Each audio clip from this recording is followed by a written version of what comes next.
Green मूंग दाल चिल्ला, green मूंग दाल चिल्ला।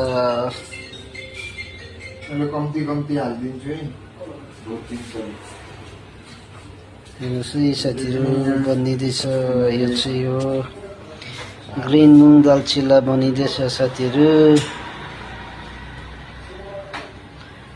Green मूंग दाल चिल्ला।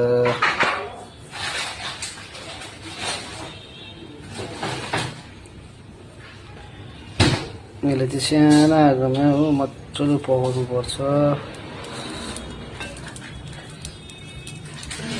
हेल्थको लागि चाहिँ एकदम राम्रो हो। तर यो चाहिँ मुङ दाल चिल्ला चाहिँ ल है रेडी भइसक्यो। अब यो चाहिँ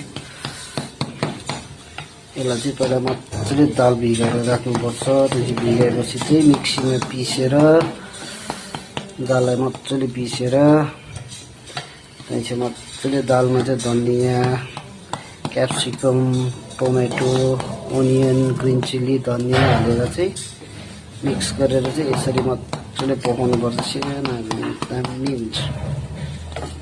हेर्नुहोस् त।